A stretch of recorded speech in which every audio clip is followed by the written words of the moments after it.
એ તમારા રૂપિયા ખવાઈ ગયા, તમારા રૂપિયા ખવાઈ ગયા. એ ભત્રીજો કામ કરે ને કાકો સહી કરે, એ કોન્ટ્રાક્ટર ભત્રીજો ને કાકો અધિકારી ક્યાંથી રૂપિયા વધ્યામાં. એ જોવો તો ખરી 503 લાખ રૂપિયા. એ તમારા રૂપિયા ખવાઈ ગયા, તમારા રૂપિયા ખવાઈ ગયા.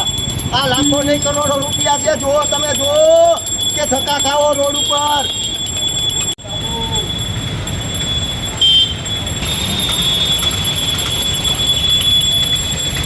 એ તમારા રૂપિયા ખવાઈ ગયા. ભત્રીજાએ કામ રાખ્યું, કાકાએ સહી કરી દીધી. એ 1200 રૂપિયાના 3 લાખ રૂપિયા, 6 લાખ રૂપિયાના ખાલી હારો મધુરમમાં 6 લાખ રૂપિયા. એ 8 લાખની લીધા 19 લાખ રૂપિયા. આમ તો જોવો ભાઈ, તમારે ધક્કા ખાવા પડે નગરપાલિકા. તમારે અગાઉ હોય તો બિલ નીકળે, બાકી બિલ ન નીકળે. ઓમ બોર ભૂર્વસ્વાહ તત્સવેતુર્વરેણ્યમ ભર્ગો દેવસ્ય ધીમહિ યો યો તન પ્રચોદયા.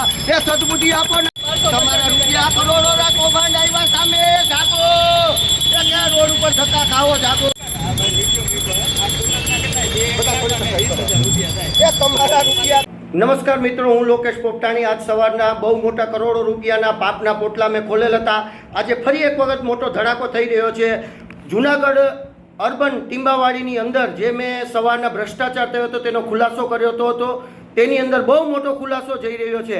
બિલની અંદર 4 એસી લખેલ છે, 4 1.5 ટનના 2 અને 2 ટનના 2. માત્ર ત્યાં એક જ એસી છે, 3 એસી ત્યાં નથી. અને લિફ્ટની અંદર 19 લાખ રૂપિયા લિફ્ટના લીધા, જે લિફ્ટના 8 લાખ રૂપિયા હોય છે. અને ટેન્ડરની અંદર લખેલ છે કે આ લિફ્ટના 3 વર્ષના મેન્ટેનન્સ તેની પાસે હોય છે. લિફ્ટ જે દિવસથી નખાય છે ત્યારથી લિફ્ટ બંધ છે. હવે વિચારો તમે, આ આંકડો લાખોએ નહીં પણ કરોડોએ પહોંચશે. એસી જ ગાયબ છે. એસીના બિલ મુકાઈ ગયા, સુપરવાઇઝર સહી કરી દીધી, એસી જ નથી. 3 એસી સ્થળ ઉપરથી ગાયબ છે.